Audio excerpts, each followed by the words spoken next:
E quatro em pauta no ar, quatro em pauta no ar. Olha, querido internauta, nos perdoe. A semana passada nós tivemos um programa ruim, porque o âncora era ruim, e essas palavras são palavras de Luiz Arthur Nogueira. Eu tenho gravado. Âncora bom faz programa bom, âncora ruim faz programa ruim. Hoje nós teremos um programa bom. Então, eu nem vou começar pelo Luiz Arthur, porque ele tenta comprar a roletinha. Maurício Lousada, onde está você? Estou em Jundiaí e o programa vai ser bom. Eu achei que era você o âncora, vai ser eu? É isso que eu entendi? Não, você não viu o microfone parando aqui na minha frente? Aqui, ó. Então, mas você falou que o programa ia ser bom, achei que era eu, mas tá tudo bom, tá valendo. Continue em Jundiaí, aqui no nosso estúdio de palestras online. E você, Luiz Arthur Nogueira, onde está neste momento, meu querido? Grande Maurício. Primeiro que se âncora fosse bom, a palavra não seria âncora, que é o que afunda, né? Para começo de conversa. Em segundo lugar, que eu estou preso na minha casa, porque se depender do prefeito de São Paulo e do senhor Maurício, eu fico aqui mais um ano preso. Ah, legal. Tô dentro. E eu acho que você merece ficar aí dentro mesmo, assim não enche o saco da gente. Eu estou hoje... Aonde, Maurício? Diga onde eu estou? Não, estou em São Paulo. Estou aqui na zona norte de São Paulo. Dei uma escapada para cá, mas... Pergunto, nós temos hoje um convidado, quem vai aparecer nesse quadro aqui ao lado? Tá todo mundo curioso, Todo mundo, 1, 2, 3 e... Patrick Santos! Patrick Santos, seja bem-vindo ao Quatro em Pauta, meu amigo. Pô, que legal, obrigado pelo convite, gente, uma satisfação enorme ser esse quarto elemento aqui nesse programa que já tem uma identidade, está fazendo um sucesso. Pô, que legal participar dessa bancada com vocês. Vamos ver se eu correspondo aí à altura dessa turma fantástica. Conheço todos vocês, muito legal. Vai ser... Patrick, não sei se você reparou que até agora a gente só traz convidado não efetivo, que a gente só traz gente boa, melhor que a gente. Então a gente está muito preocupado com isso, inclusive. Ô, louco, mas é um timaço, pô. Timaço você. Obrigado. Vou tentar fazer o melhor possível hoje. Ô, Patrick, o microfone, diria, viu? Vou retomar o microfone um pouquinho. Nós vamos... Eu tenho certeza que você vai elevar aqui a qualidade do nosso programa, né? Porque tem esses dois pangarés aí em cima, normalmente eles dão muita bola fora. Mas vamos lá. Tem um aí que, sei lá... Conhece, né? Conhece, né? Esse Patrick, eu conheço. Jornalista. Esse negócio de croque não dá certo, não. Você... Deixa eu te apresentar, meu amigo. Patrick é jornalista, é escritor. Depois nós vamos, inclusive, falar do livro do Patrick. E ele tem uma grande atuação também em rádio, na Rádio Jovem Pan. Mas se apresenta melhor para nós, Patrick, rapidamente. Bom, Aguinaldo, na verdade, eu fiz uma carreira no rádio, né? Fiquei mais de 2 décadas lá na Jovem Pan, até 2018. Passei por alguns programas e nos últimos 5 anos como gerente de jornalismo, né? E aí, em 2018, eu resolvi dar um... Essa latinha essa é apaixonante, mas enfim. Em 2018, eu dei um tempo, né, na minha carreira, tirei digamos assim, um sabático, mas um sabático um pouco diferente. Eu desmistifico essa história que acho que sabático você tem que cruzar os oceanos de veleiro, ir meditar na Índia, no Tibete. Eu fui subir e descer as ladeiras de Perdizes, que é o meu bairro aqui em São Paulo, entendeu? Então, eu tirei um sabático, fui repensar a minha carreira, acabei escrevendo um livro, onde eu conto um pouco essa história, chama 45 do Primeiro Tempo, e hoje eu tenho um podcast também, que está bem legal, está completando o ano agora, que leva o mesmo nome, que está tudo pela Jovem Pan, eu faço por lá, com imagem também, e estou com alguns outros projetos, aí depois a gente vai conversando, mas basicamente essa é a minha área de atuação hoje, algumas consultorias também na área de comunicação, mas enfim, eu gosto mesmo da latinha aqui, então acho que por isso que vai ser legal demais esse programa, cara. Então vamos em frente já. Cuidado que eu falo muito, hein? Vai brecando, cara, se eu falar muito... O Luiz dá uns croquezinhos. Não, olha, eu já quero pedir. Não, o Luiz ele é craque aqui em domar os convidados. Ele já vem muitas vezes com frases que o convidado já fica tímido, viu? Ele assim, mas ele fala, viu, meu? Esse cara fala. Eu já venho te pedir desculpas aí em função dele, tá? Realmente a gente se lamenta, tá? Mas agora vamos em frente. Vamos pro... você está em Perdizes, em São Paulo, é isso? Aqui em Perdizes, isso. Perdizes em São Paulo. Então estamos 3 em São Paulo, 1 em Jundiaí hoje, Maurício aí da capital do mundo. Vamos pro Concordo e Discordo.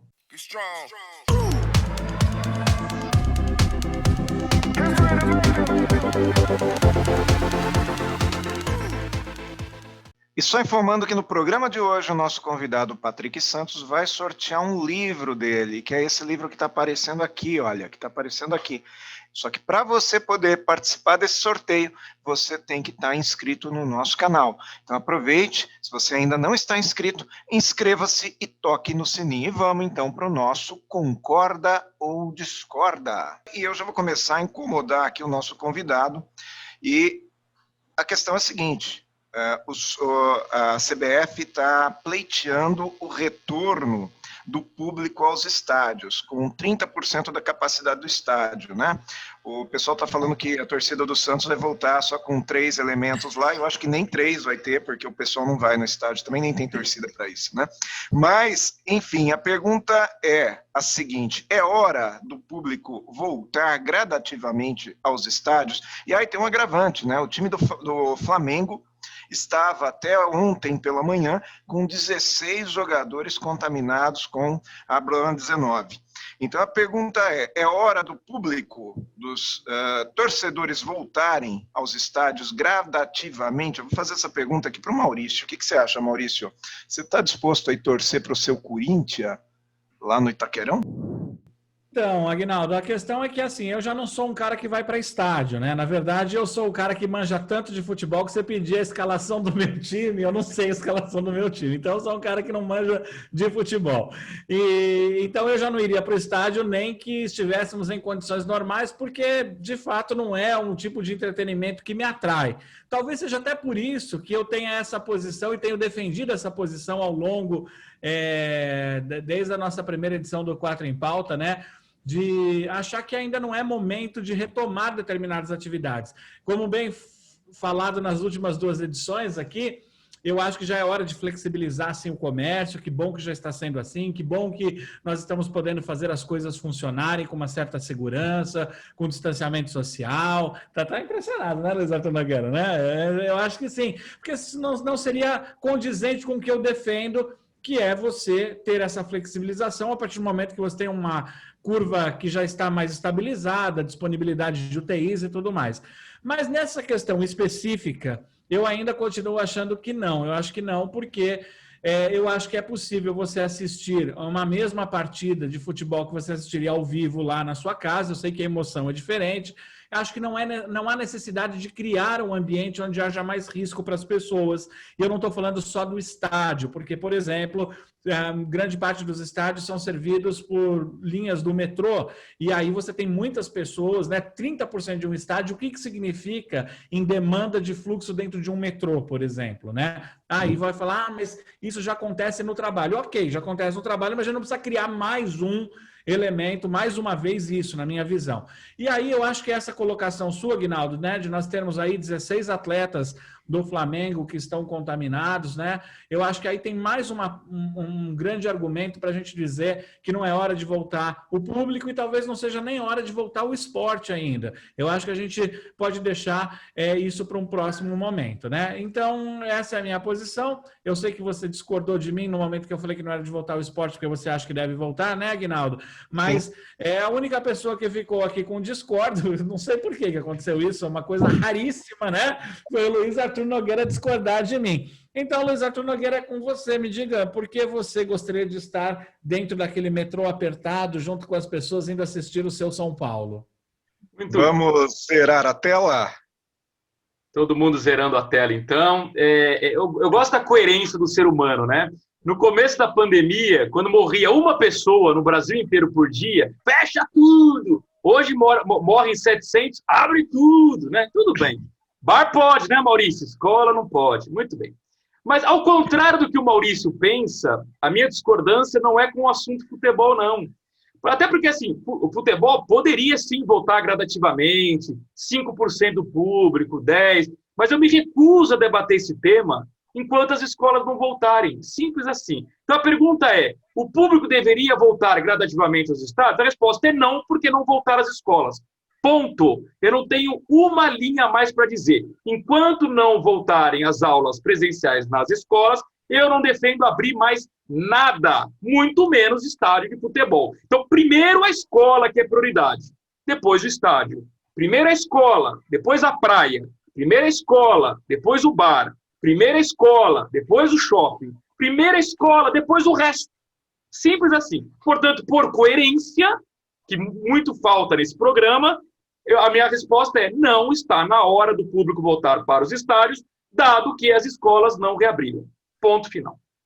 Muito bem, tenho 2 discordes aqui. Falta o Patrick sair do muro e dizer se na maior parte do tempo ele concordou ou discordou de mim. Vamos ver. Coloca na tela, discordou de você. Aliás, você ganhou um 3-0 contra. 3-1 aqui, pô. 3-0.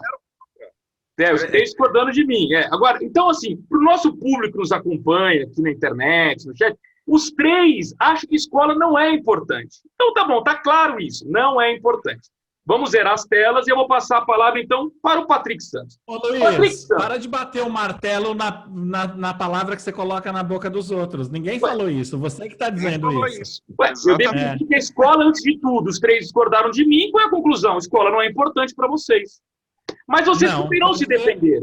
Vocês poderão se defender. Patrick Santos. Entre o preto e o branco existem várias escalas de cinza, sabia? Não existe só o preto e o branco. Patrick Santos. Mas a pergunta é escola ou estádio? Só para entender.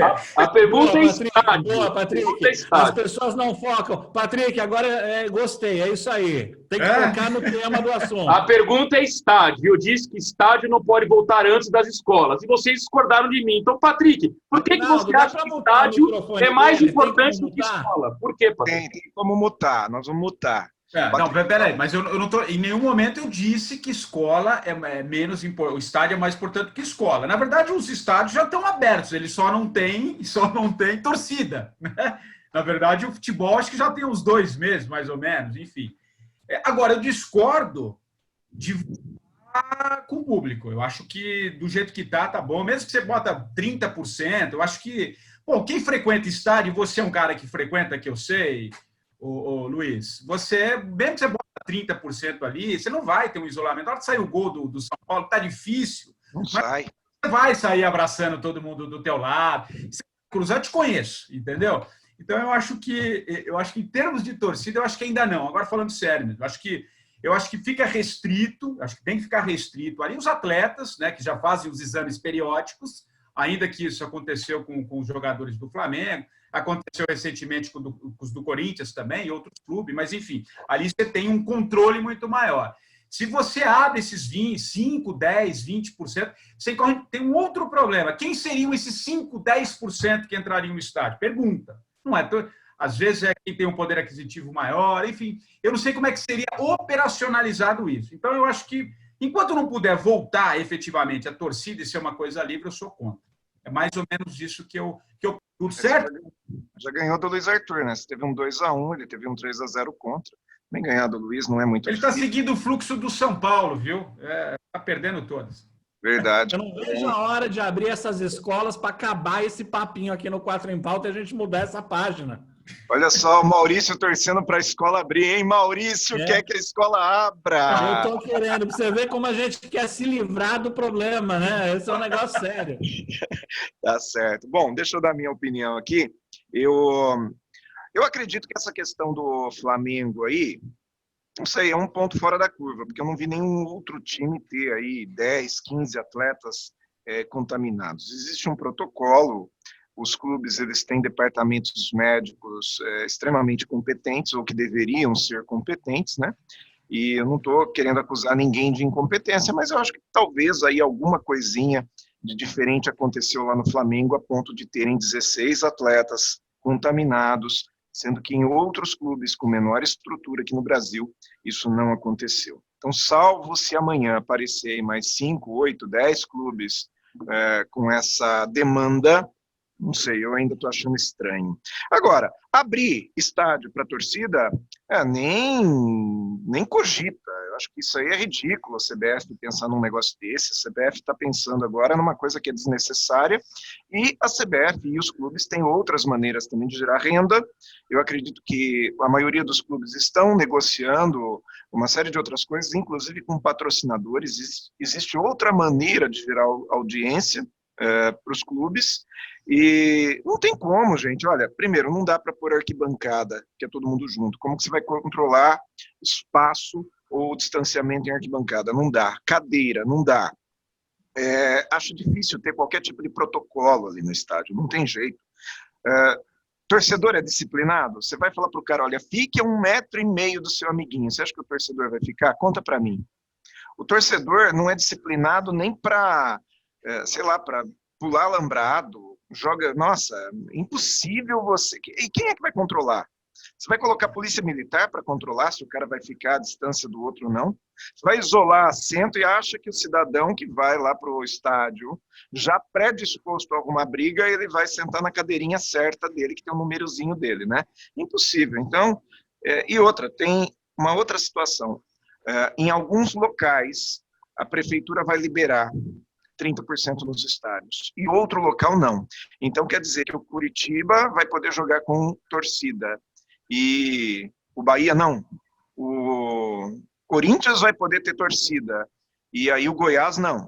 Ou seja, impossível a gente trabalhar dessa maneira, por isso que eu sou contra, e eu ganhei um 3-0 de novo, porque o Luiz Arthur Nogueira não conta, né? Tá bom, 3-1. Vamos para o próximo tema? Vamos. Ainda bem, não aguento mais esse negócio de escolas. Bar pode, né, Maurício? Escola não pode. Tá bom. Pergunta. Você acha que eu vou para bar? Eu nem para bar vou. Olha, eu não sei, viu, Maurício? Esses dias atrás você estava querendo sair com o Luiz Arthur Nogueira para ir para o restaurante aí, que eu lembro. Isso é verdade. Isso eu quero ainda. Ainda eu quero. Imagine, Maurício Lousada, imagine que a vacina contra a Bruna-19 saísse hoje. Aliás, Patrick, não pode falar o nome da doença, tá? Que se falar, o YouTube derruba nosso vídeo, então não fale, tá? Mas imagina que a vacina saísse hoje. O governador de São Paulo, João Dória, diz que a vacina tem que ser obrigatória a todos os brasileiros. E o presidente diz que não tem que ser obrigatória. Qual é a sua opinião, Luiz Arthur Nogueira? A vacina tem que ser obrigatória no Brasil? Olha, até onde eu sei, nenhuma vacina é obrigatória. Então, obrigatória, eu estou imaginando do ponto de vista legal. Quer dizer, se a pessoa não tomar uma vacina, ela seria responsabilizada de alguma forma. Não sei qual seria essa punição, se é uma multa, se põe a pessoa na cadeia, o que faz, né? Mas estou partindo do princípio que para ser obrigatório tem que ter uma punição, porque ser obrigatório sem punição é como não ser obrigatório. Eu acho que o caminho não é esse, o caminho é fazer campanhas como sempre foram feitas com todas as vacinas. Você vai ter aquela minoria, talvez 5%, que não querem tomar, como não tomam nenhuma vacina, ok. Todos os estudos indicam, se você imunizar acima de 70%, 80% da população, o vírus já não consegue mais ser transmitido. Não consegue, porque ele não encontra pessoas possíveis de infectar, né? Porque se tem a maioria imunizada, o vírus acaba morrendo quando tenta passar de uma pessoa para outra. O ideal seria 100%? Seria, sem dúvida que sim. Mas tornar obrigatória só porque é essa vacina, porque é essa doença especificamente, eu não vejo motivo nenhum. Duvido que isso seja constitucional, duvido que isso não viraria um problema na justiça, que acabaria lá no Supremo, em algum lugar para decidir, né? Não vejo isso como um grande caminho. Agora, a única certeza que eu tenho e que vai fazer vocês mudarem a opinião, que vocês estão concordando comigo, é de que assim que sair a vacina chinesa, senhor Maurício e senhor Aguinaldo serão os 2 primeiros da fila a tomar. E eu, conforme eu disse, há 2 meses, vou esperar 1 mês eles tomarem, e se eles não morrerem, aí eu tomo. Então, assim, eu vou tomar, mas jamais serei o primeiro a tomar. Eles serão, sim. Eu vou, inclusive, ligar para o governador para colocar os 2 no primeiro lugar da fila, porque eles serão os cobaias a tomarem a vacina chinesa. Ô Luiz, Quero só te fazer se uma você me pergunta. colocar na fila agora, eu vou ser a pessoa número 50.001 a tomar, porque 50 mil pessoas já tomaram com efeitos positivos e sem efeitos colaterais. Então, eu vou ser a 50.001. Você provavelmente vai ser a 50.003, né? Porque vai estar eu, o Aguinaldo e você. Então, na frente de 50 mil, 2 não vai fazer diferença, meu amigo.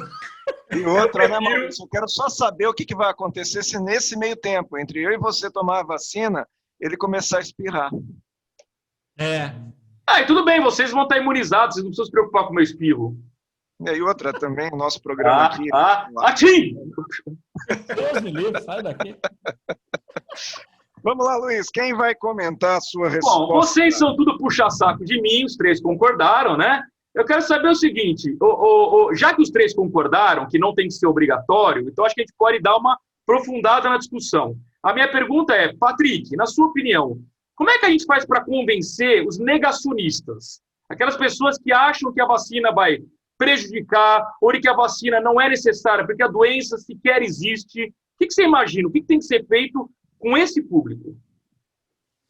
Não tem muito o que fazer. Eles defendem esse conceito, é um universo pequeno. No Brasil ainda, a gente tem um conceito de vacina. No Brasil, o número de pessoas que tomam vacina no Brasil, se a gente comparar com muitos países, é alto a aceitação. Mas você tem um universo pequeno que não concorda, enfim. E eu também acho que cada um segue o caminho que acredita. Enfim, eu vou tomar, porque eu acho que é uma necessidade. Acho que o governo tem que fazer as campanhas, né, fazer o máximo. Né? Eu acho que tem que trazer muito bom senso, né? Eu acho que sim. Não dá para você obrigar ninguém, por isso que eu concordo com você, eu acho que não dá para obrigar ninguém, mas aí a gente pode entrar numa outra discussão também. O governo pode não obrigar, mas eles de forma compulsória, mas e se de repente vier um processo assim, você vai renovar o seu passaporte, você vai ter que mostrar o comprovante, como é que você faz?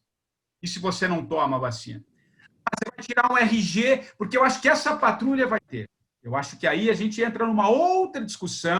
Vocês vão ver a hora que a vacina efetivamente começar. Só que vai ter uma patrulha. Então a gente vai entrar numa discussão aí, cara, que vocês vão estar discutindo essa questão da vacina por um bom tempo aqui no programa, porque anota aí o que vai acontecer, cara.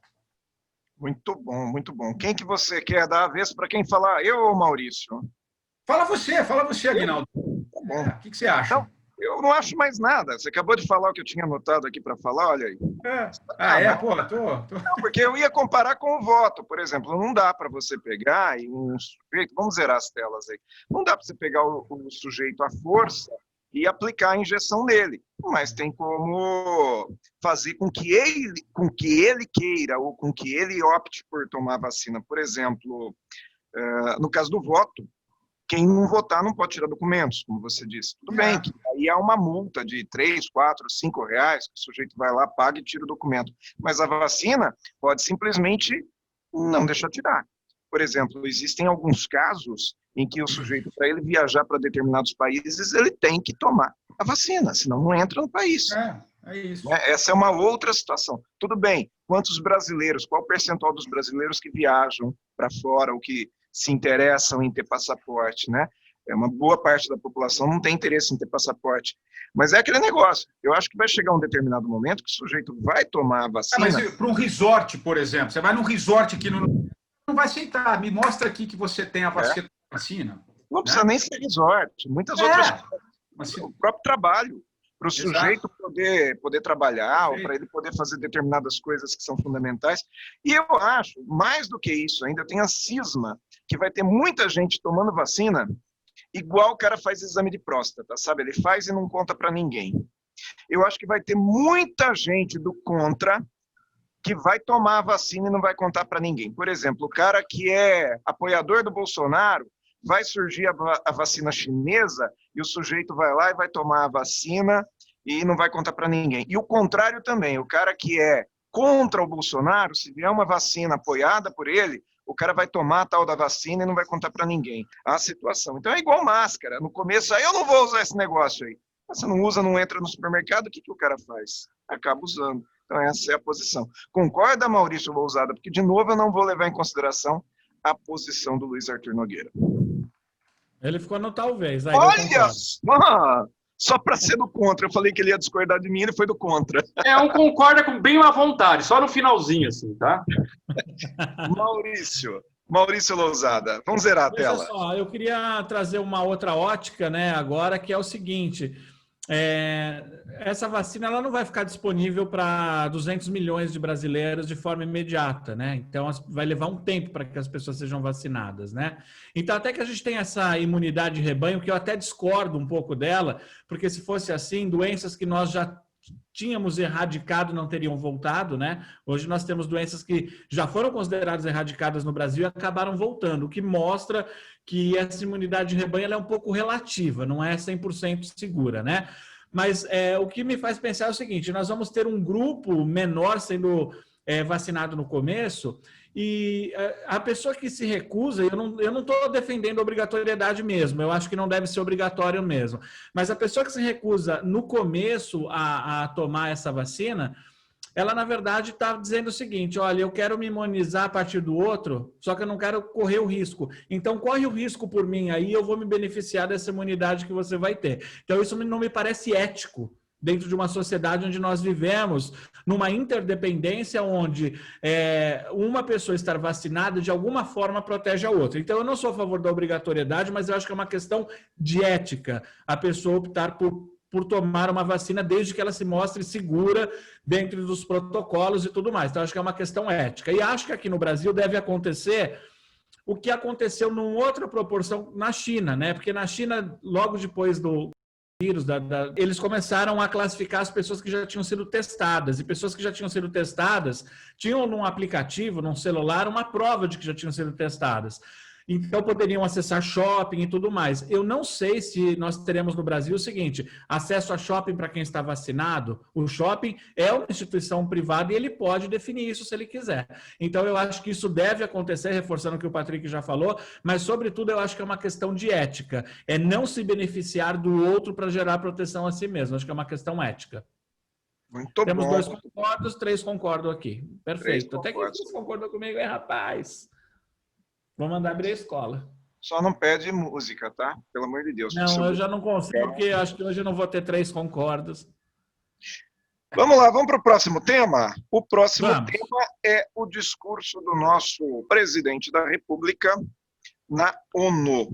Então, o Jair Bolsonaro fez um discurso na ONU, onde ele disse que, na realidade, o Brasil é um dos países que mais cuida da sua vegetação. E você concordou, é isso? Falou no discurso. Opa, é verdade. Zere a tela. Eu tiro aqui o zero a tela, que o âncora, ele é tão bom, que ele está cuidando das coisas aqui, e ele falou para todo mundo zerar a tela, menos para ele, né? A pergunta é a seguinte: no debate sobre desmatamento no Brasil, quem está certo, o presidente ou os estrangeiros? Porque os estrangeiros vivem dizendo que o Brasil é um país que detona com a Amazônia, que acaba com a vegetação nativa. Quem está certo, o presidente ou os estrangeiros? Eu vou começar com o Patrick. Bom, não que os estrangeiros saibam tudo que acontece aqui dentro, né? Sempre uma visão bem distante. Mas num caso como esse, os estrangeiros estão certos, né? Porque não dá para dizer que não tem desmatamento. Eu não acho que os números estão equivocados. As imagens de satélite já não mostram, já deixam claro a situação que vem se agravando, né? Também não é, vamos ser justos, não é uma questão só desse último ano e meio de governo, né? É um processo que vem já há um bom tempo, mas eu tenho a sensação, pelas próprias políticas, pela forma de condução de muitas questões, pela própria posição dos ministros dessa pasta, fica claro que é um processo que vem se agravando muito. A gente está vendo agora no Pantanal, foi na Amazônia, enfim. É claro que lá fora tem sempre esse clamor da Amazônia, né? Essa coisa linda, maravilhosa, que é nossa, de alguma maneira, então tem sempre uns pitacos. Mas num caso como esse, num discurso totalmente... claro, você pode pegar os dados que você quiser e construir ali um discurso, foi o que ele fez lá na ONU. Mas a gente não está discutindo aqui exatamente o discurso, se é ou não, se os estrangeiros estão certos, como eles recebem também essas informações. Nesse caso, eu acho que sim, acho que eles estão certos, porque eu acho que tem aí uma política de avanço gigantesco, de um pouco cuidado com as questões ambientais. Acho que o que a gente está passando agora com esse vírus mostra um certo recado de algumas coisas, enfim. Então, eu acho que, nesse caso, estou com os estrangeiros, é isso. Curto e grosso. Vai um pouquinho aí, é isso? O Luiz comenta. Vai, Luiz, discorda aí, meu. Vamos zerar a tela, então. É o seguinte, eu já, de alguma forma, já toquei nesse assunto aqui em outros programas. Eu tenho uma posição muito clara de que os dois lados estão errados na história. O governo brasileiro tem muitas falhas. Agora, os estrangeiros estão em campanha contra o agronegócio brasileiro. Eu não compro discurso de estrangeiro, muito menos de europeu, que arruma desculpa para barrar produto brasileiro no exterior. É claro que nós temos um problema de desmatamento? Temos. A pergunta é mais grave ou menos grave ou no mesmo ritmo que tivemos nas últimas décadas? É uma pergunta a ser respondida por especialistas, com dados. Temos problema de queimadas nesse momento? Temos. No caso do Pantanal, é muito mais seca ou é ação de vândalos? E na Califórnia? Qual é a diferença da Califórnia com o Pantanal?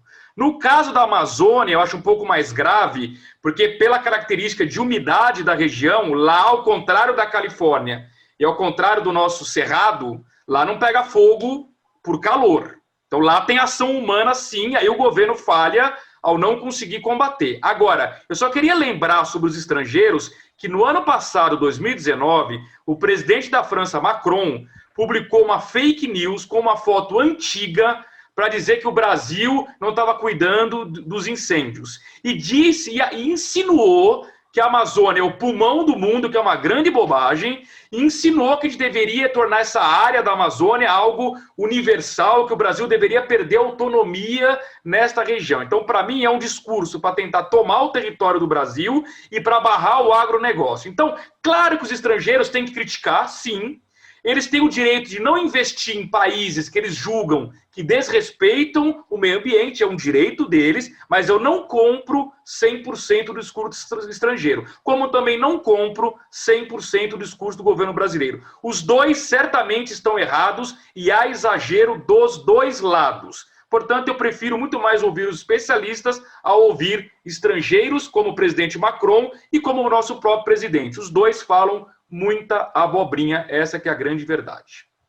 Muito bem, vejo aqui dois concordos, o Patrick está talvez desde o começo, e aí? Eu acho que talvez, acho que você trouxe umas colocações, eu acho interessantes, eu acho que não tem certo e errado aí, por isso que eu acho que eu fiquei um pouco nesse talvez, mas eu acho que a própria posição desse governo, você falou um pouco de uma certa defesa do agronegócio, e eu acho que é o motor da nossa economia, tem muita coisa legal, mas eu me preocupo muito com esse avanço. Eu acho que é uma outra questão, a gente precisaria aprofundar certos pontos que envolvem só o agronegócio. Eu acho que tem muito desmatamento, muito avanço, a própria posição do Salles lá quando ministro, vamos passar essas coisas. Eu acho que tem a discussão é um pouco mais ampla, que eu quero dizer. Eu acho que é um governo, sim, que está pouco preocupado com isso, vamos avançar, vamos tentar, vamos no trator, entendeu? E aí eu acho que o agronegócio também não é tão santo assim, é nesse sentido que ainda que pese toda a importância, não estou minimizando nada, eu acho que é o motor da economia, a gente sabe da importância, a referência que o Brasil é no exterior em várias questões, mas também tem coisa errada aí, cara. Então é nesse ponto que eu concordo com muito o que você disse, acho que tem essa visão meio fora, de ninguém sabe o que acontece de fato aqui dentro. Ou seja, ficou no muro. Aguinaldo, explica para o Patrick o seguinte. Eu estou esperando que ele não colocou nem o concorda nem discorda. Você concorda ou discorda do Luiz? Um dos dois. É muro. Eu discordo, vai. Eu vou discordar. Na dúvida, discorda do Luiz. Na dúvida sempre, né? O Aguinaldo, vou passar a bola para você, Aguinaldo. Você concordou comigo e concordou com o Patrick. Explique-se, Aguinaldo. Afinal de contas, qual é a sua opinião, Aguinaldo? Patrick, coloca a tela zerada para nós. Eu já estou zerando aqui já, porque eu não vou começar discordando de você, né, Aguinaldo? Pô. Claro que não, né? Aliás, você pode pôr um concorda aí antes de eu começar a falar. O caso aí da Amazônia, eu acredito o seguinte: você não resolve nada com esse tipo de de discurso, tanto que o governo brasileiro tem, quanto que o governo francês, que especificamente é o Macron que fica falando sobre isso. Por isso que eu concordo muito com o que o Luiz falou. Eu acho que sim, existe uma retaliação ao agronegócio brasileiro. Isso para mim está muito claro. Agora, também está muito claro que nem esse governo, nem os governos anteriores, e quando eu falo de governo anterior, eu estou falando lá do José Sarney, ou antes até, tem interesse em preservar a Amazônia. Porque, mas é fogo criminoso, são os fazendeiros, são os índios, são não sei quem. Faz o seguinte, cria uma política de preservação da Amazônia. Cria uma política, cria alguma coisa que desestimule as pessoas a utilizarem áreas queimadas. Porque assim, por que o cara queima? Ele queima para ele poder ocupar. Torna, não sei se existe essa palavra, inocupável aquela área queimada. Impeça que haja qualquer tipo de coisa ali. Então, isola, não deixa lotear, ainda que desmatada. Tá? Essa é uma situação. Agora, o mais importante é que a gente entenda que o agronegócio ele precisa avançar, sim, não necessariamente territorial, mas ele tem que ter incentivo do governo. E, havendo esse incentivo do governo, vai ter a retaliação de quem é concorrente. E aí eu concordo novamente com o que o Luiz falou. Se você quer fazer uma concorrência, faça uma concorrência administrativa. Agora, não com esse tipo de coisa, porque existe gente que qualquer coisa que o governo fizer vai ser contra. E isso eu acho que prejudica de uma forma geral o Brasil. As pessoas adoram colocar fake news contra o governo para o qual elas não votaram. E adoram defender e achar razão também para defender governos nos quais elas votaram. Então a gente tem que parar com isso. A gente tem que defender as causas e deixar de defender as pessoas. Muito bem, ganhei um 2-1 e nós acabamos com isso aí, com o nosso Concordo e Discordo de hoje. Falta o Maurício. Eu não tenho direito a falar. Você vai falar um negócio legal? Eu sempre sou o último a falar e agora eu não tenho mais direito, inclusive. Vai embora. Tchau. É que o último dá aquele desfecho, né? Ele pega todos os... Mas não é assim que acontece. O Patrick aqui falou 2 vezes e eu achei que uma era você. Eu achei que ele tivesse falado por você. Tá vendo? É uma crítica a você, Patrick. Criticou você. Falou você viu, né? Fala muito. Fala muito. Isso aí, fala muito. Já deixa eu apagar o meu Discord aqui, ó. Vai lá, Maurício. Tá bom, vamos lá. Bom, eu acho que assim, uma coisa, né, não neutraliza a outra. Eu acho que a gente tem um problema sério com o meio ambiente no Brasil, em todos os níveis. A gente está falando de queimadas, mas a gente está falando tem muitos outros problemas ambientais seríssimos que estão relacionados à própria poluição da água e todos os outros elementos. A gente tem problemas sérios.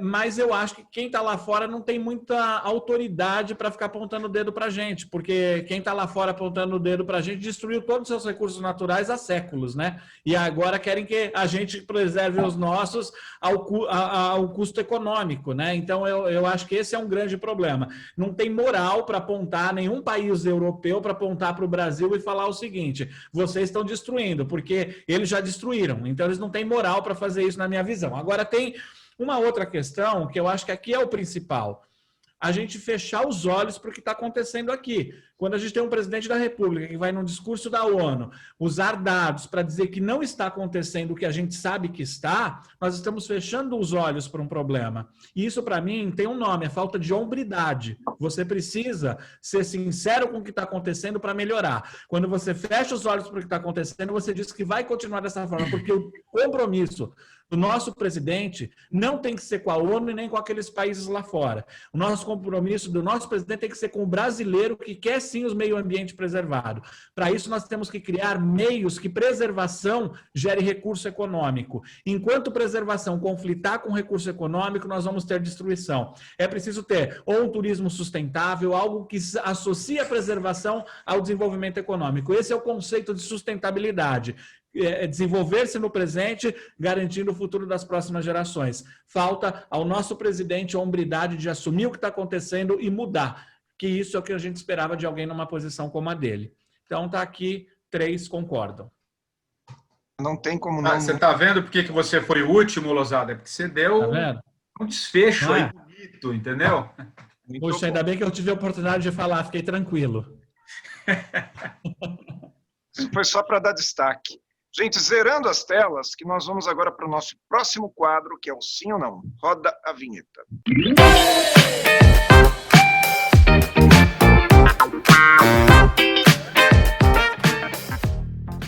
Sim ou não, aqui no nosso Quatro em Pauta de hoje, nós já recebemos aqui algumas perguntas dos nossos internautas por e-mail, por WhatsApp. Então, nós vamos colocar aqui na tela o nosso e-mail. E você também que quiser mandar uma pergunta para o Quatro em Pauta, ou faça através do nosso e-mail. Pode ser por escrito, pode ser vídeo, pode ser um áudio. Faça da forma com que você achar melhor e nós vamos responder. E o primeiro vem em vídeo aqui, é uma pergunta para o Luiz Arthur Nogueira. Vamos lá, solta aí para nós. Olá, galera do Quatro em Pauta, aqui é Luiz de Jundiaí. Eu gostaria de saber a opinião de vocês sobre esse programa de trainee da Magazine Luiza que é exclusivo para negros.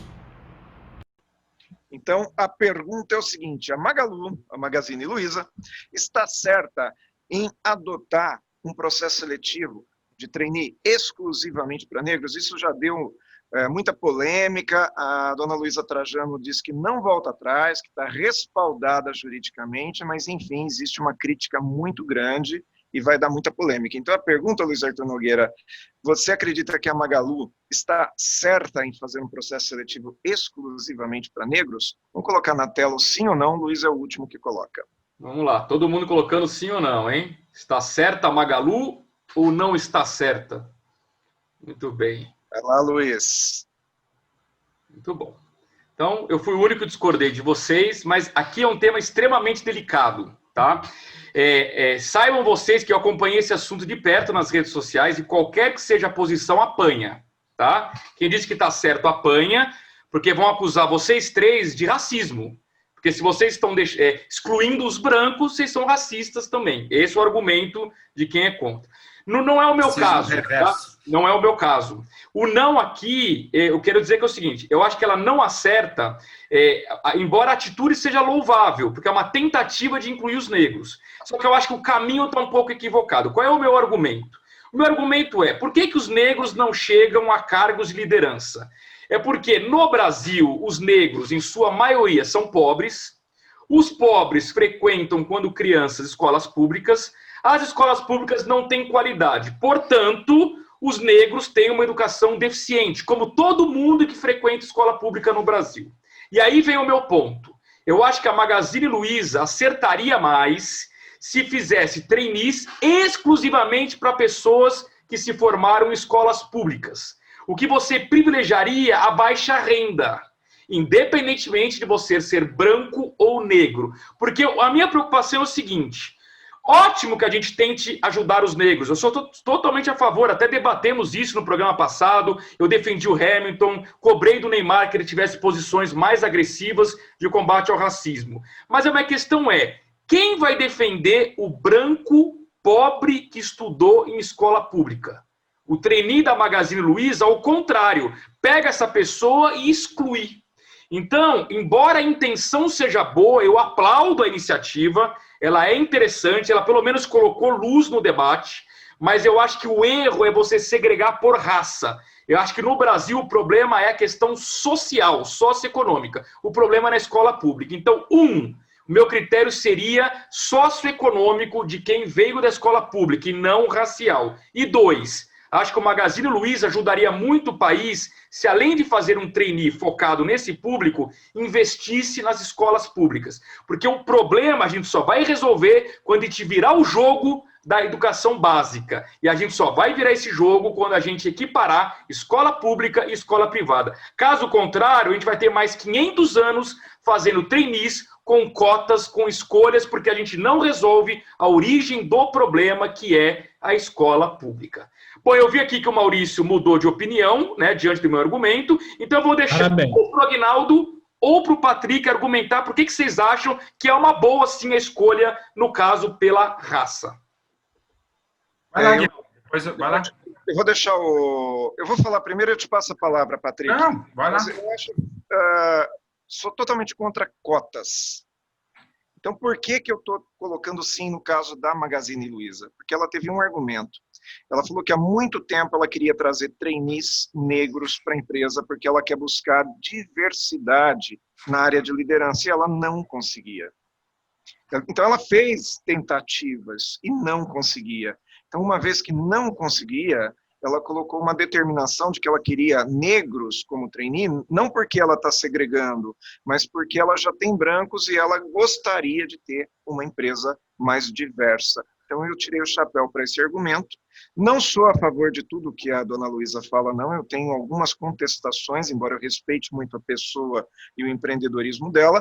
Porém, nesse caso, eu concordei com ela. Patrick, fique à vontade, meu amigo. Eu acho que o Luiz deu uma boa definição, eu acho que é mais ou menos por aí. Assim, eu acho que é uma medida legal, necessária, eu acho que corrige, só que eu acho que a base, o problema é maior, é como o Luiz disse, é uma questão educacional, de você preparar, da igualdade, para que todos possam, aí sim, conseguir um cargo de liderança, seja na Magazine Luiza ou em qualquer outra empresa do Brasil. A única coisa que eu fico um pouco assim, essa coisa do racismo reverso, né? Acho que isso é uma idiotice, porque, então você é racismo porque você é branco, porque você é rico, porque você é hétero, não existe, né? Isso é babaca. O racismo é o que se sofre mesmo, as minorias. Isso não cola muito esse negócio de racismo reverso, por isso que os dois lados estão apanhando, como o Luiz disse. Você não vai ver, eu sou rico. Pô, é difícil ser rico no Brasil, cara, eu pago imposto. Pô, então fácil é ser pobre, ser negro, né?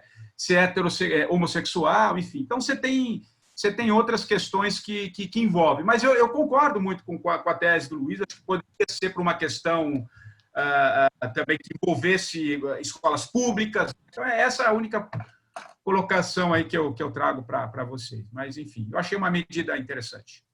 Legal. Vamos para o nosso segunda pergunta aqui do nosso Concordo e Discordo. É a seguinte, é uma pergunta que vem por e-mail e eu vou passar essa pergunta aqui para o Maurício Lousada.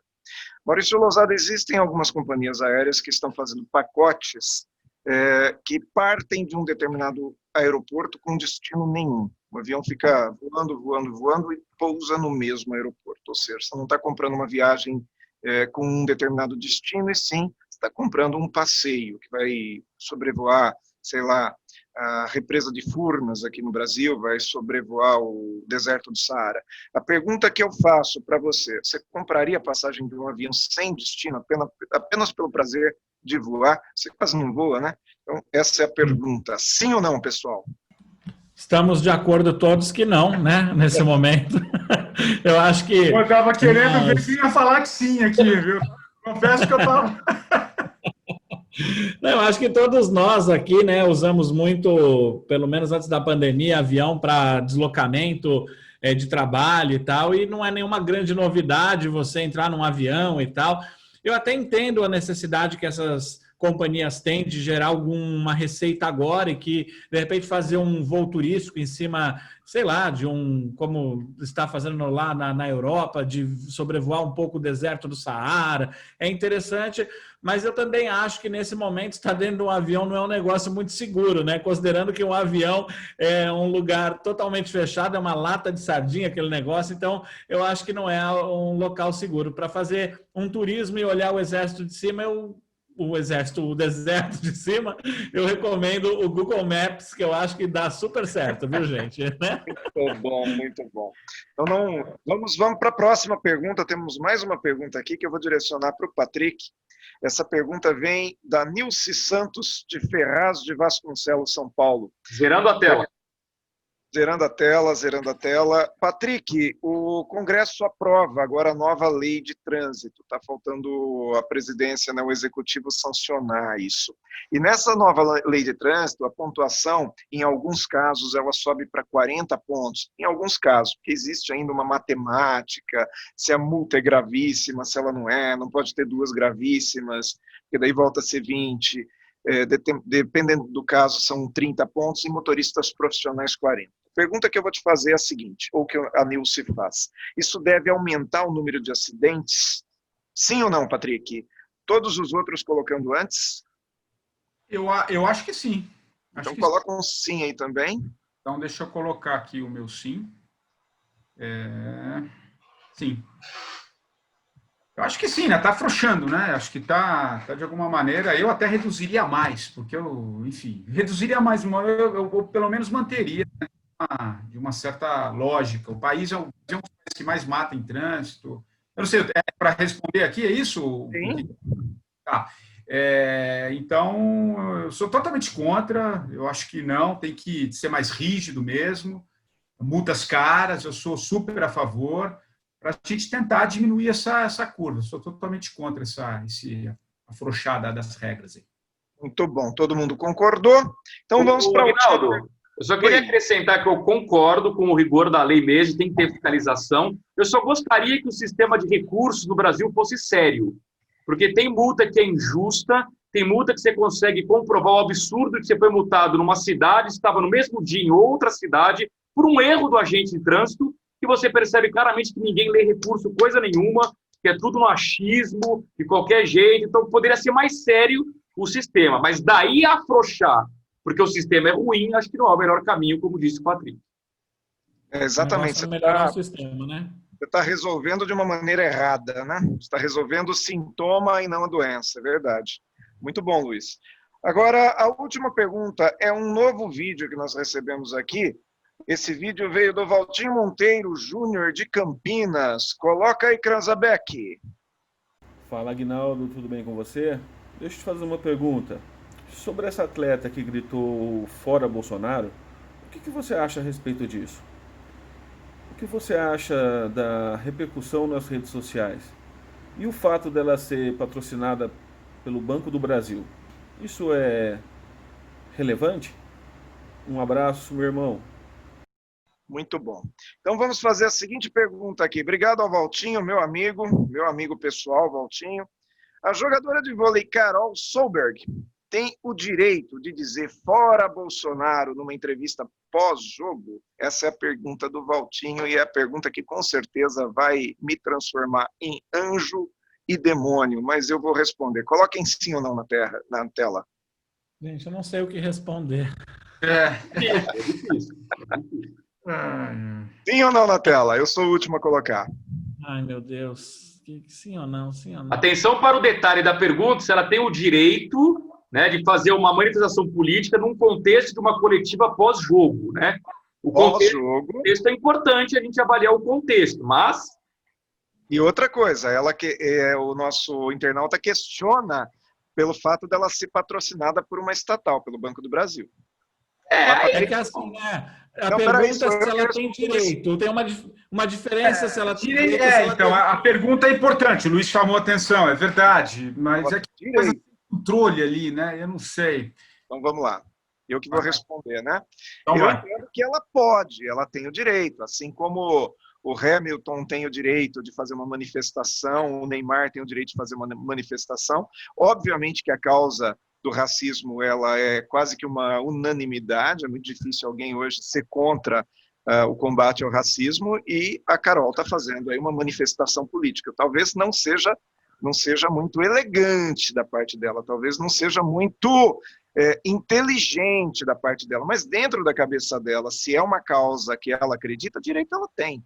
O fato de ser patrocinada pelo Banco do Brasil é irrelevante. Isso aí, meu amigo, eu acho que tem o menor sentido a gente colocar isso em pauta. Por exemplo, eu lembro quando o Haddad era prefeito de São Paulo, que teve a virada cultural, e o Roger, do Traje a Rigor, foi convidado a tocar na virada cultural, e aí houve muitas críticas da esquerda, dizendo que ele, como um crítico do prefeito, um crítico do PT, não deveria aceitar dinheiro da prefeitura. E as pessoas confundem aqui no Brasil o que é dinheiro do prefeito, o que é dinheiro da prefeitura e o que é dinheiro da pessoa.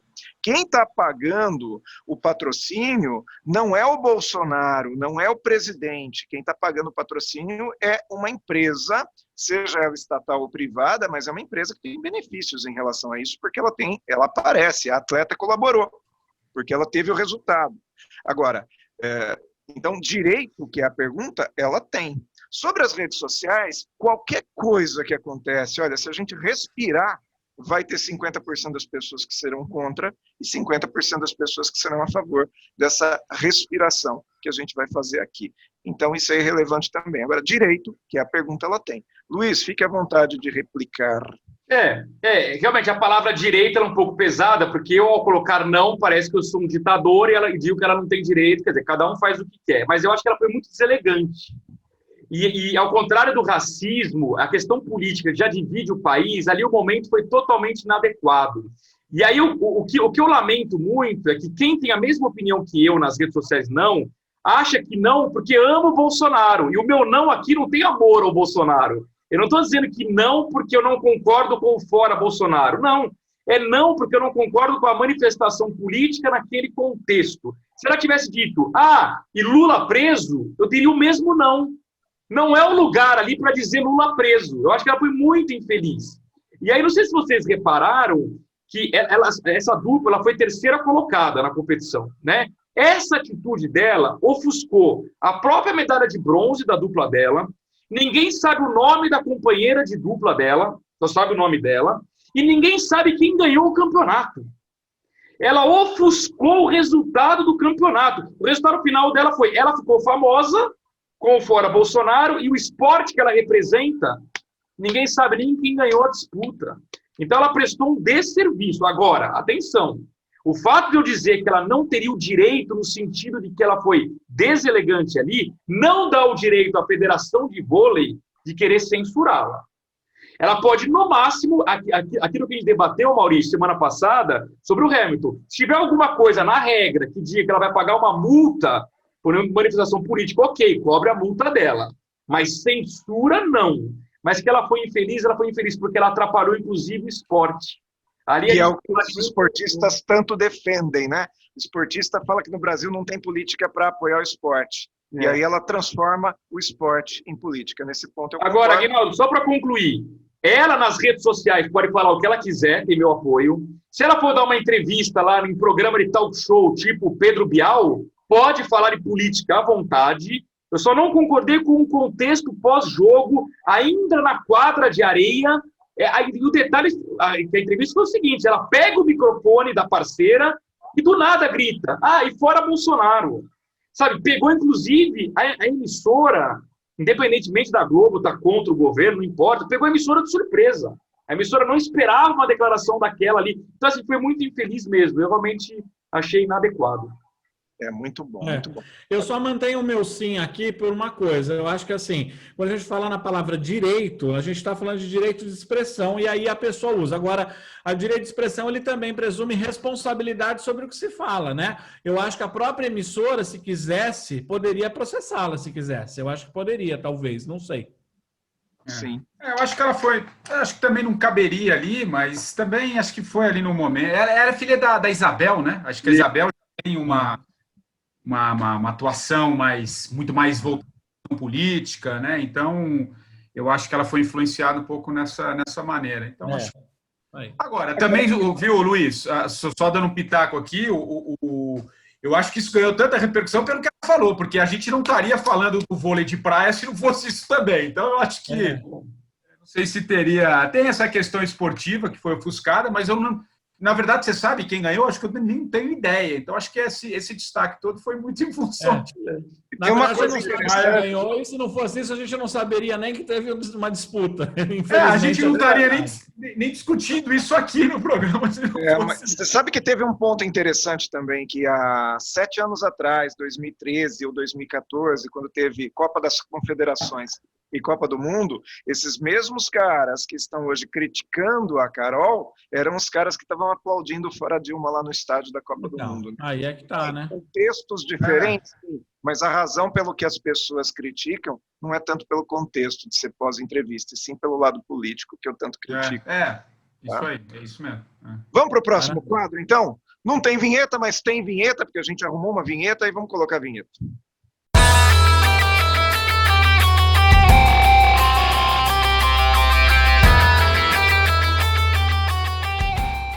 Desafio 4x4, olha só que está pegando fogo esse desafio 4x4, o pessoal tem elogiado muito e vamos mais uma vez aqui para o nosso desafio. Quem quer colocar o seu primeiro desafio 4x4 aqui na rodada. Tem um dedinho levantado aqui. Fala, Luiz Arthur Nogueira! Vamos lá, meu desafio é político, essa semana é para pegar fogo. Ó. Vocês acompanharam no Rio de Janeiro, o Witzel, o governador Witzel, conseguiu ter 69 votos a 0 a favor do prosseguimento do processo de impeachment dele. E eu queria lembrar que o Rio de Janeiro realmente é um caso assim de histórico de políticos inacreditáveis, né? Mas se a gente pegar os dois últimos, né, o atual, o Witzel, e o anterior, Sérgio Cabral, se tentar lembrar aqui as barbaridades que eles cometeram contra a população, assalto aos cofres públicos, etc, etc, etc. E imaginar que nós tivéssemos os dois disputando um segundo turno eleitoral e nós, como eleitores, que não iríamos votar em branco, que não iríamos faltar à votação, iríamos sim escolher um dos dois para governar o Rio de Janeiro. Olha que maldade o Rio de Janeiro, né? Mas a maldade que os cariocas mesmo criaram, né? Muito bem. Os fluminenses, de uma forma geral. Em quem vocês votariam? Não dá para ficar no muro aqui não, hein? Boa. Sérgio Cabral ou Witzel? Ah, você tá de brincadeira. Injeção na testa ou injeção... Ah, você tá aí. O Maurício abandonou, o Maurício abandonou. Olha lá, olha lá. Olha lá. Vai lá, coloca na tela. Em quem vocês votariam?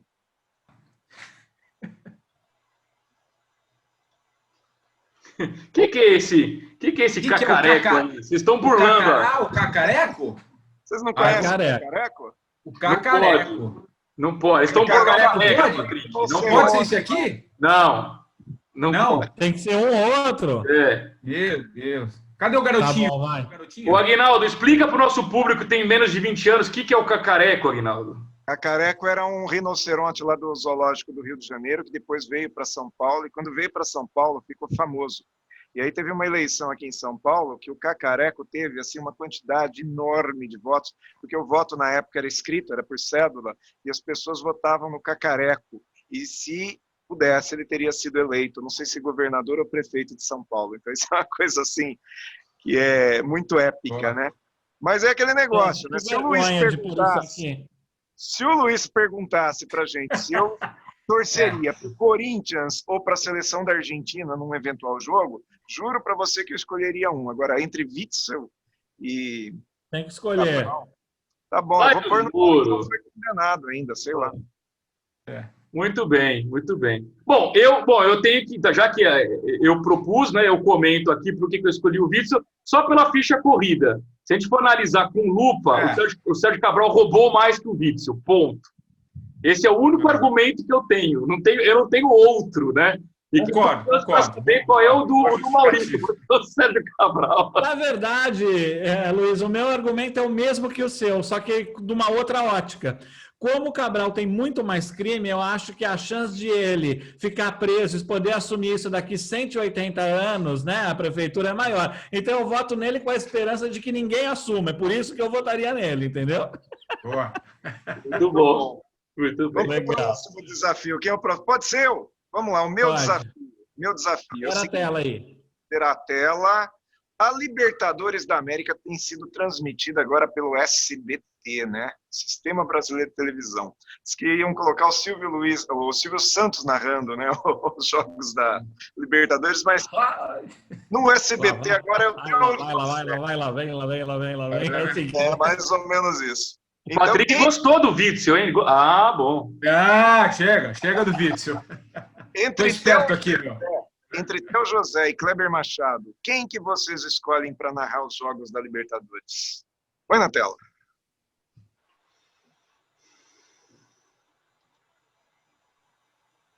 Caramba, vocês são globeiros, hein? Cara, eu não aguento mais, literalmente, ouvir narração de ninguém da Rede Globo. Olha, eu gosto muito do Milton Leite. Gosto mesmo. Milton Leite me lembra o Silvio Luiz, na sua irreverência, na sua inteligência, nas suas brincadeiras, mas eu não aguento mais assistir futebol na Globo, porque assim, é um tal de criar ídolos que não são ídolos, craques que não são craques. Então eu prefiro jogar lá no SBT, porque assim não tem muita opinião, os caras falam um monte de besteira lá e a gente não se apega às besteiras e analisa o jogo por nós mesmos. Só por isso que eu vou no Theo José. É que eu não acho o Theo um bom analista do futebol. Assim. Não que o Kleber seja, mas eu acho que aí eu fico um pouco em cima do muro. Eu acho que o Theo é um narrador, é um cara que veio da história do automobilismo, ele tem muito mais conhecimento nessa área do que no futebol. Então é um pouco por isso que eu também escolho o Kleber, não que o Kleber seja um grande narrador. Eu gosto do Galvão, né? Eu acho que o Galvão é estilo. Foi embora.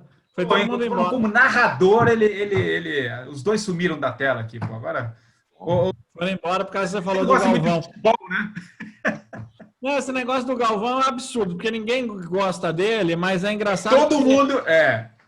Como que tem tanta audiência quando ele narra, não sei explicar, é que nem você falar que as pessoas, você pergunta numa palestra, quem assiste novela, ninguém levanta a mão, mas quando você vê o número do Ibope é lá em cima, não dá para explicar muito bem. Maurício, mas tem uma explicação isso aí, qualquer restaurante que você vai na hora do almoço, num domingo almoçar, tem uma televisão lá, muda, ligada na Globo, um monte de gente lá olhando para a televisão, porque é evidente que se tiver uma TV funcionando em um ambiente, eu vou olhar para ela. Vai num consultório médico, numa repartição pública, tem uma TV ligada na Globo. Então, não, mas alguém escolheu colocar na Globo e poderia ter colocado em outro lugar, né? É o automático. Uma pergunta, vocês não gostam o que é? O estilo do Galvão ou a forma como ele... Os dois aí que fugiram da tela. Eu quero mais rápida, eu sei que não é esse não o tema, mas por que não? Porque ele tenta colocar palavras, ele faz a mesma coisa que o Luiz Arthur Nogueira faz, ele coloca palavras na nossa boca. Estamos todos aqui falando, vai lá, Ronaldinho, é com você o Brasil inteiro falando isso, o Brasil inteiro não, tira, eu não tava, entende? Então isso me irrita, cara, e é isso. Haja coração, né? Haja coração. Olha o gol, olha o gol, olha o gol. Vamos. Ele narrou o gol do meu Coringão, pô, em 2012, o Mundial. Então tem um carinho enorme pelo Galvão. Pronto. Vai, faz o seu desafio. Vem o próximo, é Maurício. Vai, eu quero fazer porque já que a gente falou do negócio de futebol e tal, a gente falou hoje no programa da volta da torcida, aí a galera vai lá, né, assistir o jogo e depois vem com uma fome embora, né? E hoje muita gente está passando no drive-thru para comprar o lanchezinho e tal. E você? O que você escolhe? Se você tiver que passar num drive-thru para comer um lanche desse de fast food de rede famosa, o que você prefere? McDonald's ou Burger King? Qual que é a sua preferência no 4x4? Vai lá, coloca aí. McDonald's ou Burger King? Dá para votar no Witzel? Ai. Eu coloquei McDonald's, eu acho que porque... Primeiro eu tenho uma história... Cacareco é bom, gostei, Reinaldo. Reinaldo, vou no Cacareco. Até parece. Se empanturra de coisa de fast food e fica dando aí uma de cacareco. Vai comer o cacareco. Eu acho que eu escolho o McDonald's porque eu tenho uma história, né? Com o McDonald's foi meu primeiro emprego. Eu fui atendente de lanchonete do McDonald's, meu primeiro emprego formal, e eu acho que gerou um enlace emocional com a marca. Eu acho que é por isso. Embora eu admita que o lanche do Burger King seja um lanche que tenha uma cara mais natural, embora não seja natural, mas tem uma cara mais. O do McDonald's é uma cara um pouco mais plástica. Mas o meu paladar, eu adoro um lanche específico, fazer um comercialzinho aqui, que ele é o Cheddar McMelt. Chama esse lanche, por isso seria no McDonald's. Por que você, meu querido Patrick, prefere o Burger King? Isso, na verdade, eu acho as fotos do Burger King mais bonitos ali no letreiro, não sei, talvez seja... Legal. Eles fazem aquela propaganda que parece uma chapa, né, numa churrasqueira grelhando, então talvez fique um pouco mais bonito, mas assim... mais por talvez visual, porque eu não sou amante não sou um amante de sanduíche em especial, mas não, por exclusão gostei do Burger King, das fotos.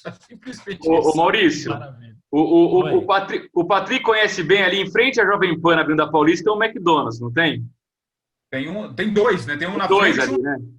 Ali na outra esquina. Na outra esquina, na esquina do lado, exatamente. Eu na época eu estudava ali, eu fiz Casper Libro, depois fiz economia, tudo ali na região, e eu posso dizer para vocês assistiram aquele filme Super Size Me, não? Lá do cara que se alimenta, sei lá, 3 meses só de McDonald's e quase morre, né? Eu vivi essa experiência no mundo real, tá? Eu posso dizer duas coisas para vocês. A primeira é que sim, claro que isso vale para o McDonald's e vai valer para o Burger King também. Se você comer todo dia isso, duas coisas vão acontecer. A primeira é que você vai ficar viciado, porque vicia. Deve ter alguma droga ali naqueles temperos. Eu fiquei viciado em McDonald's. Viciado mesmo. Assim. Eu precisava ser internado em algum momento ali. E o segundo, que o colesterol, ele dispara, que é um negócio absurdo, né? Então, realmente, agora, por que eu prefiro o McDonald's? Porque realmente, se eu evito ir no McDonald's, porque quando eu vou, engraçado, volta o vício, deve ser igual um ex-drogado que usa depois de um tempo e volta, né? Um negócio inacreditável. Luiz, eu sinto a mesma coisa, juro para você. Você está falando, você está narrando o que eu sinto. É isso mesmo, faz todo sentido isso. Aliás, saindo daqui hoje, acho que eu já sei onde eu vou.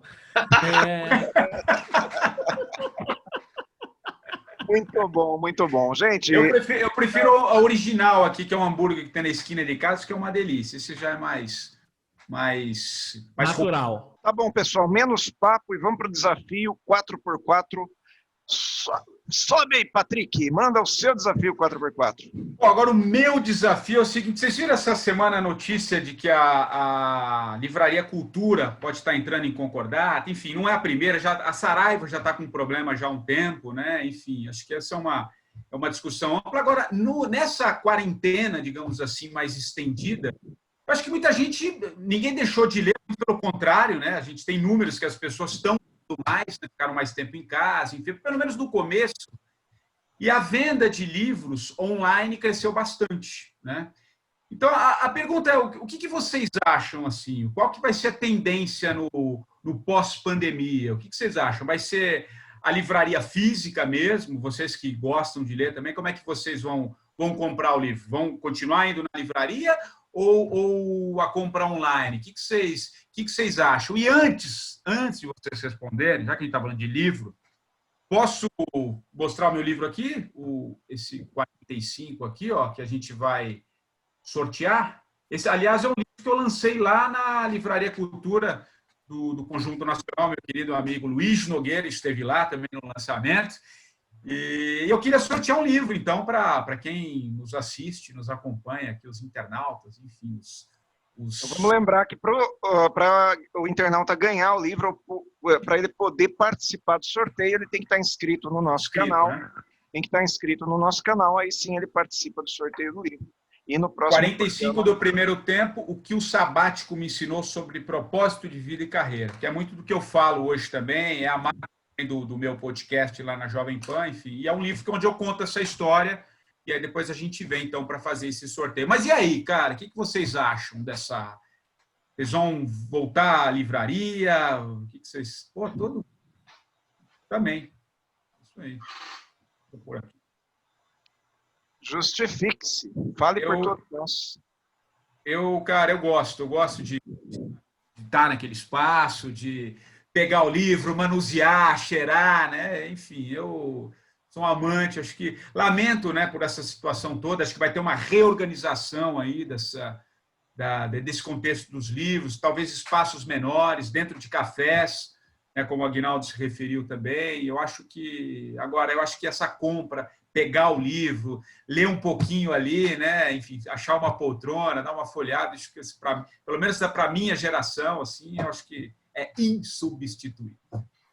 Muito bom. Pleno acordo. Nada como escolher o livro sentindo o cheiro do livro. Eu acho que isso é legal, sentir o cheiro do livro.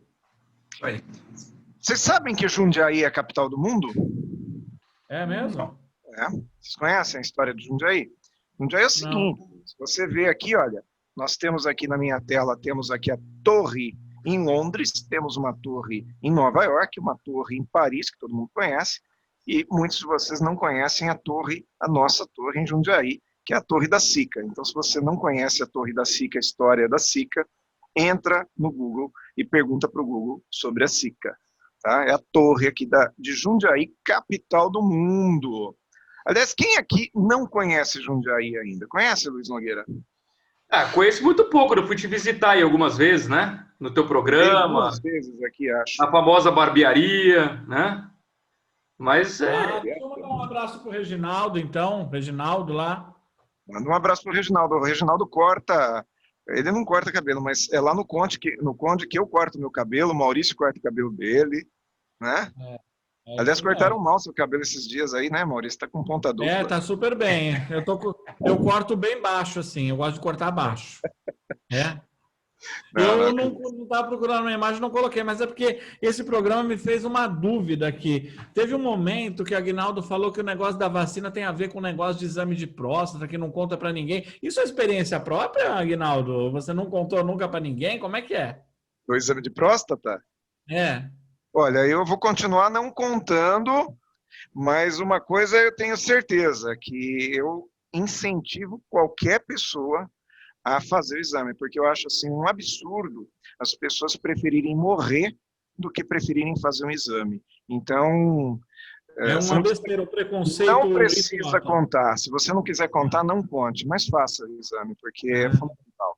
Gente, super importante ter um dedinho de prosa com o seu médico, né? Ele tem um dedinho de prosa com ele rápido. Pode ser. Então, ou não é? Mas isso é seríssimo, gente. É super importante você buscar aí, né, um exame preventivo, seja ele qual for. Muito bom, muito bom, muito bom. Bom, vamos tirar um negócio aqui. Patrick, obrigado por participar com a gente aqui do nosso programa 4 em Pauta. E você parecia um veterano hoje. Nem parece que é a primeira vez que está aqui com a gente. Obrigado por participar.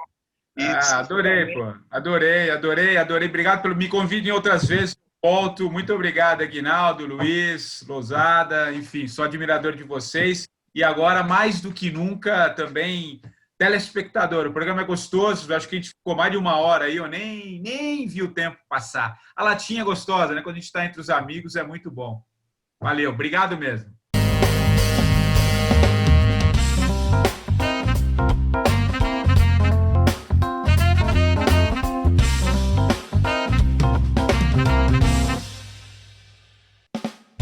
Isso aí. Esse é um programa que pode te deixar de cabeça para baixo se você, de fato, souber participar. O Maurício, ele tá de ponta cabeça já desde sempre, né, Maurício? O Maurício sempre gostou de ficar de ponta cabeça, né? Na verdade, Aguinaldo, você podia ficar de ponta cabeça pra gente ver como você é com cabelo e sem barba, né? Tá bom, vamos encerrar o programa assim hoje. Pronto. Tá bom demais. Semana que vem, pessoal. Tchau, valeu. Tchau. Que palhaçada. Patrick, valeu, um abração. Obrigado. Maurício, até a próxima semana. Luiz, até a próxima semana. Internauta, até a próxima semana.